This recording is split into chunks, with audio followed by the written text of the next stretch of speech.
एक लड़की को किडनैप कर लिया जाता है। उसमें से जो किडनैपर था ये उस लड़की को जानता था। दूसरा किडनैपर बहुत ही ज्यादा डेंजरस है। उस वजह से इस मूवी में बहुत सारी कॉम्प्लिकेशंस होती है। हेलो फ्रेंड्स, आज मैं आपको किडनैपिंग स्टेला ये 2019 की एक थ्रिलर जर्मन मूवी एक्सप्लेन करने वाला हूँ।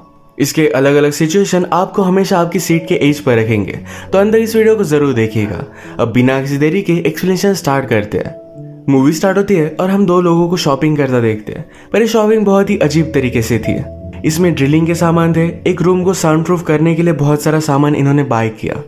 घर में आने के बाद इन्होंने एक रूम को साउंड प्रूफ क्रिएट कर दिया। उसमें एक बेड भी लगा दिया। जंगल में एक लोकेशन के पास जाकर उसे वो मार्क कर आते हैं। उनके पास एक फैन थी जिसे भी वो फिर से साउंड प्रूफ बनाते हैं। इनके बैग में हम देख सकते हैं कि रस्सी, पट्टी, इस तरीके की चीजें थी। ये दोनों फिर रेडी हुए। अपने वैन में एक जगह पर वो नजर रखते हैं। इन्होंने अपने मास्क वगैरह पहने और एक लड़की जब यहाँ से जा रही थी तो उसे वो किडनैप कर लेते हैं। गाड़ी में ले जाकर उसके हाथ पैर बांध देते हैं। लास्ट सीन्स में हमने इनका जो प्लेस देखा था, जिस रूम को इन्होंने साउंड प्रूफ बनाया, बेड लगाया, इस रूम में उन्होंने इस लड़की को डाल दिया। हैंडकफ्स वगैरह लगाकर इसे वो पूरी तरीके से बांध देते हैं। उन्होंने उसके थोड़े से कपड़े निकाले और उसके फोटो ले लिए। जबरदस्ती उसे दूसरे कपड़े पहना देते हैं। उस बेचारे ने बहुत स्ट्रगल किया पर वो कुछ कर नहीं पाई। इसके बाद रूम में बंद कर वहां से चले गए। एक किडनैपर थोड़ी देर में फिर से उस लड़की के पास है। वो कहता है, तुम्हारे फादर का नंबर और ईमेल मुझे दो, तुम्हारे बदले में हमें बहुत सारे पैसे चाहिए। अगर उन्होंने दे दिए तुम बहुत ही सही सलामत रहोगी। थोड़े टाइम में फिर से अपने घर पहुंच जाओगी।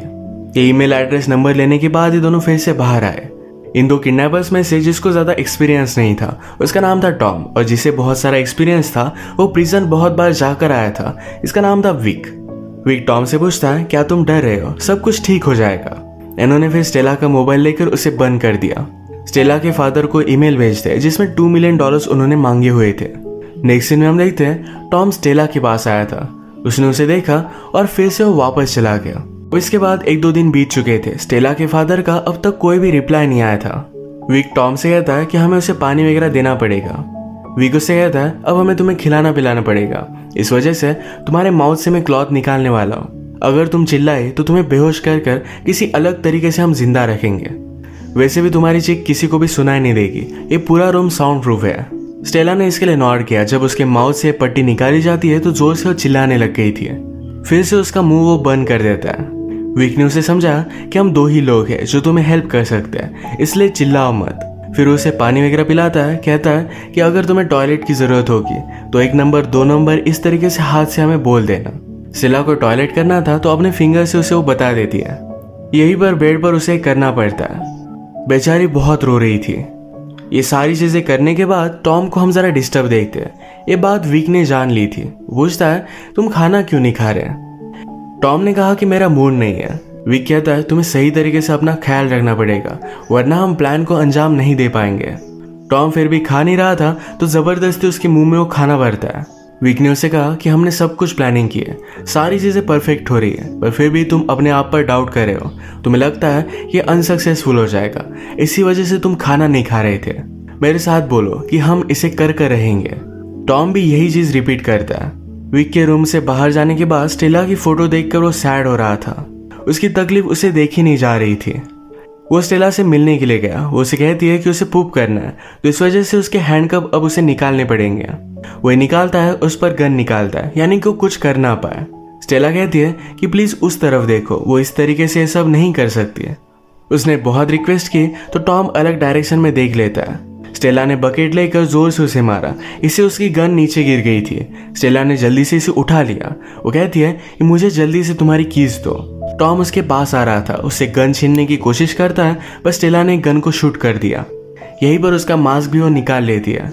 वो एक्चुअल में टॉम को जानती थी। वो उसे देखकर सरप्राइज्ड हो गई। उससे पूछती है कि तुमने ये सब किया क्यों? टॉम कहता है कि तुमने मेरी जिंदगी बर्बाद की है, तुम यहाँ से नहीं जा सकती, तुम्हारी गन मुझे दे दो। स्टेला कहती कि प्लीज रुक जाओ, मुझे तुम्हें कुछ कहना है। पर इससे पहले टॉम ने स्टेला से उसकी गन ले ली। जल्दी से उसे फिर से वो बांध देता है। टॉम ने कहा कि ये सब तुम्हारा ही फॉल्ट है, तुमने मुझे अकेला छोड़ दिया था। उसने वार्न किया कि अगर विक को इसके बारे में पता चला तो हम दोनों को मार डालेगा। थोड़ी देर में विक फिर से वापस आया। अब तक स्टेला के फादर पैसे देने के लिए माने नहीं थे, इस वजह से अब विक के पास एक अलग प्लान था। वो टॉम से कहता है, कल का दिन जरा एग्जॉस्टिंग होगा, इसके लिए हमें रेडी होना पड़ेगा। अगले दिन वो स्टेला के रूम में जाकर कैमरा वगैरह लगा कर आते हैं। विक ने स्टेला से कहा कि अब हम तुम्हें सेडेटिव देंगे, इससे प्रोसेस बहुत ही ईजी हो जाएगा। उनका प्लान था कि वीडियो में लाइव स्टेला का फिंगर कट कर ये वीडियो उसके फादर को भेजेंगे, जिससे वो डर कर इन्हें सारे पैसे दे देंगे। स्टेला जब ये रियलाइज करती है तो बहुत ज्यादा डर जाती है। उसके माउथ से पट्टी निकालने के बाद स्टेला ने कहा, ये फादर मुझे पता है कि हम दोनों बहुत झगड़ते थे, पर प्लीज मुझे बचा लो, मैं प्रेग्नेंट हूँ, प्लीज मुझे बचा लो। ये सुनने के बाद टॉम विक से कहता है कि वीडियो बहुत ही अच्छी बन गई है, अब उसका फिंगर कट करने की हमें कोई भी जरूरत नहीं है। टॉम ने स्टेला को बार बार बचा लिया। अगले दिन स्टेला को फीड करने के लिए दोनों फिर से वहां आए। विक उसे फीड कर रहा था तो स्टेला कहती है कि मुझे उस दूसरे से खाना खाना है। विक इसकी बात मानता नहीं है। स्टेला ने नीचे देखा तो कल उसने टॉम को शूट किया था तो उसके बुलेट का कवर नीचे पड़ा हुआ था। अगर विक को इसके बारे में पता चलता है तो ये दोनों ट्रबल में थे। टॉम इसके पास जाकर इसे उठाने की कोशिश करता है, पर विक कहता है कि तुम ये कर क्या रहे हो, उसे पास आने नहीं दे रहा था। स्टेला का खाना हो जाने के बाद बुलेट कवर के पास स्पून पड़ा हुआ था। इसे उठाने के बहाने टॉम इस बुलेट कवर को उठा लेता है। बाहर आने के बाद विक ने टॉम से पूछा कि तुम नर्वस लग रहे हो, ऐसा क्या हुआ है। टॉम कहता है कि ऐसा कुछ भी नहीं है। टॉम फिर जल्दी से टॉयलेट गया, बुलेट कवर को फ्लश करने की ट्राई करता है, पर ये फ्लश हो नहीं रहा था। उसे बहुत टाइम लग रहा था तो विक पूछता है कि हुआ क्या है। विक के प्रेशर में इस बुलेट कवर को निगल लेता है। विक के यहाँ से चले जाने के बाद टॉम स्टेला के पास है, पूछता है तुमने ऐसा क्यों कहा कि तुम प्रेग्नेंट हो। स्टेला कहती कि मैं एक्चुअल में प्रेग्नेंट हूँ और ये बेबी तुम्हारा है। वो उसकी बात मान नहीं रहा था तो स्टेला ने कहा कि मेरे पास आओ, मेरे पेट को फील करो। ये फील करके टॉम ने उसे पूछा कि तुमने मुझे इसके बारे में बताया क्यों नहीं। स्टेला कहती कि कभी भी तुम डिपेंडेबल नहीं थे, जब भी तुम्हारी जरूरत हो तो तुम भाग जाते थे। तुम्हारे जेल में जाने के बाद मुझे पता चला कि मैं प्रेग्नेंट हूँ। मुझे लगा कि इस बेबी को तुम्हारे साये से दूर रखना ही सही बात होगी। स्टेला पूछती कि तुमने मुझे ही क्यों चूज किया था। टॉम कहता है कि मैं और मेरा पार्टनर जेल में मिले थे, हमने वहीं पर किडनैपिंग की प्लानिंग की थी और मैंने ही तुम्हारा नाम सजेस्ट किया था। मैं तुम पर बहुत ज्यादा गुस्सा था, तुम जेल में मुझे एक बार भी मिलने के लिए नहीं आई, बिना कुछ बताए मेरे लाइफ से चली गई। अब मुझसे तुम झूठ भी कह रही हो। स्टेला कहती कि मेरे मोबाइल में देखो, उसमें रिपोर्ट है। टॉम जाकर स्टेला का मोबाइल ऑन करने वाला था, पर उसने रियलाइज किया कि अगर स्टेला का मोबाइल ऑन होता है तो पुलिस को इसकी लोकेशन पता चल जाएगी, तो उसने ऑफ कर दिया।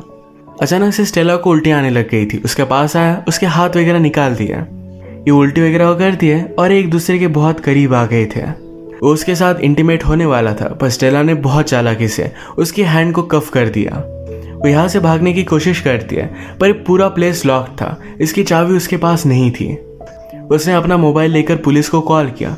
पुलिस को उसे ढूंढने के लिए उसकी लोकेशन की जरूरत थी, पर स्टेला को इसके बारे में पता नहीं था। वो रियलाइज करती है कि कीज शायद टॉम के पास है। टॉम से कीज नीचे गिर गई थी, वो इसे पाने की कोशिश कर रहा था। ये स्टेला ने देखा और फोन कट कर कर उसके पास पहुंच रही थी। टॉम अपनी हथकड़ियों से निकलने की बहुत कोशिश करता है, ये निकल भी रही थी। स्टेला जब कीज लेने के लिए उसके पास आई तो जल्दी से हैंडकफ से निकलकर उसके मुंह पर वो जोर से मारता है। इससे वो बेहोश हो गई थी। उसे फिर से उसने बांध दिया। स्टेला को मारने के बाद टॉम को बुरा लगता है। आज जब विक घर पर आया तो कहता है कि स्टेला के फादर अब पैसे देने वाले हैं, अब हमें सिर्फ एक काम है, कल हम जाएंगे और पैसे लेकर आएंगे। ये दोनों आज बहुत ही खुश थे। पैसे लेकर क्या करेंगे इसकी प्लानिंग बनाने लग जाते हैं। अगले दिन विक ने टॉम से कहा कि जाकर गाड़ी को तुम रेडी करो। वो स्टेला को लेने के लिए आया। उसके हैंडकफ्स वगैरह निकाले, तभी वो स्टेला के पास मोबाइल नोटिस करता है, ये अब ऑन था। उसने हिस्ट्री देखी तो पुलिस को कॉल किया क्या है। ये सारी चीजें वो फिगर आउट नहीं कर पाता कि स्टेला के पास मोबाइल आया कैसे, वो यहाँ से निकली कैसे थी। स्टेला के पास मोबाइल एक ही केस में आ सकता है, जब टॉम ने उसे दिया, पर वो फिगर आउट नहीं कर पाता कि टॉम ने ऐसा किया क्यों होगा। विक ने स्टेला को बहुत मारा, जो भी हुआ था ये सब कुछ सच सच स्टेला उसे बता देती है। इस स्टोरी को कंफर्म करने के लिए स्टेला ने टॉम पर जो गोली चलाई थी ये वॉल्स में विक को मिल जाती है। इसी के पैरेलल में हम देखते हैं कि टॉम जब गाड़ी को रेडी कर रहा था तो स्टेला के सामने उसके प्रेगनेंसी की टेस्ट उसे मिली। इस रिपोर्ट से वो कंफर्म हो गया था कि स्टेला एक्चुअल में प्रेग्नेंट है। उसे अब तक सारी चीजें झूठ लग रही थी। ये जानने के बाद वो और भी ज्यादा कंफ्यूज हो गया कि अब उसे करना क्या चाहिए। स्टेला को फिर से बांधकर विक टॉम से पूछता है, मुझे एक बात बताओ, तुमने उसे चूज क्यों किया था। टॉम कहता है कि रीच थी और हम दोनों ने मिलकर चूज किया था, मैंने सिर्फ तुम्हें उसकी इमेज दिखाई थी। विक ने टॉम से कहा, हमें एक दूसरे के साथ ऑनेस्ट होना चाहिए, हम कोई भी चीज एक दूसरे से छिपाएंगे नहीं। टॉम भी इसके लिए हाँ कहता है। विक को पता था कि वो टॉम पर ट्रस्ट नहीं कर सकता। ये दोनों फिर स्टेला के पास आए, उसे बेहोश कर गाड़ी में रखकर एक लोकेशन पर लेकर आते हैं। नदी के पास एक घर में उन्होंने इसे बंद कर दिया था। इनका प्रीवियसली प्लान था कि जब स्टेला को होश आएगा तो उसके पास चाबी होगी, वो अपने आप को खोलकर यहाँ से चली जाएगी। पर अब विक ने प्लान चेंज कर दिया था। वो कहता है अब हमारे पास चाबी होगी और तुम मेरे साथ चल रहे हो। टॉम जरा वरीड हो जाता है, पर विक को शक ना जा पाए, इस वजह से उसे उसके साथ जाना पड़ा। ये जब अपने तय किए हुए लोकेशन पर आए तो वहां पर कोई भी नहीं था। आसपास कहीं भी पैसे दिख नहीं रहे थे। टॉम ने कहा कि शायद हमें फ्रेम किया जा रहा है, पर विक कहता है कि ऐसा कुछ भी नहीं है, मैंने पहले ही लोकेशन चेंज कर दी थी। मुझे तुम्हारे और स्टेला के बारे में सब कुछ पता है, मैंने तुम्हें पहले ही जांच दिया था। तुम अगर मुझे ऑनेस्टली सब कुछ बता देते तो तुम बच जाते। और स्टेला और इसके बच्चे को मैं मार दूंगा और इसकी जिम्मेदार तुम हो। विक टॉम को शूट करने ही वाला था, पर टॉम ने उस पर हमला कर वहां से वो भाग जाता है। भागते भागते विक ने दूर से उस पर गोली चलाई। वो हर्ट हो गया था, पर फिर भी जल्दी से यहाँ से भाग जाता है। विक ने फिर जो अलग लोकेशन सिलेक्ट की थी वहां से पैसे वो लेकर आता है। उसका प्लान सक्सेसफुल हो चुका था। रात में वो स्टेला को मारने के लिए आया। उसे कहता है मैं तुम्हें एक मेडिसिन दूंगा जिससे तुम्हारी डेथ होगी पर तुम कुछ भी फील नहीं करोगी। उसे देने ही वाला था, पर पीछे से आकर टॉम ने उस पर हमला कर दिया। वो जख्मी था, पर स्टेला को बचाने के लिए यहाँ पर आ गया था। विक के पास गन थी, तो फिर से उस सिचुएशन को कंट्रोल कर लेता है। टॉम को और एक गोली मारता है। वो टॉम से कहता है कि तुमने सारी चीजें बर्बाद कर दी। उसे फाइनल गोली वो मारने वाला था, तभी स्टेला ने उसके पैर पर मारकर उसे नीचे गिरा दिया। विक की गन टॉम ने उठा ली और उसे शूट कर मार देता है। टॉम इंजोर्ड था, इस वजह से बेहोश हो गया। स्टेला की कफ्स की कीज विक के पास थी। टॉम ने बहुत स्ट्रगल किया और फाइनली उसे वो दे देता है। स्टेला ने अपने आप को छुड़वा लिया, पर टॉम की अब डेथ हो चुकी थी।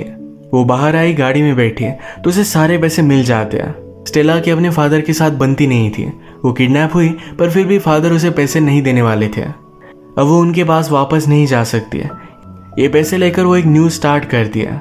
इसी के साथ इस मूवी का एंड हो जाता है। अगर आपको वीडियो अच्छा लगा तो प्लीज़ इसे लाइक कर दीजिएगा। बहुत सारी इस तरीके की मूवीज़ लेकर आते रहे तो प्लीज़ इस चैनल को सब्सक्राइब कर दीजिए और बेल नोटिफिकेशन आइकॉन दबाना मत भूलिएगा। हम फिर से मिलेंगे और एक न्यू मूवी के साथ। तब तक के लिए थैंक यू और आप अपने आप का ख्याल रखिए।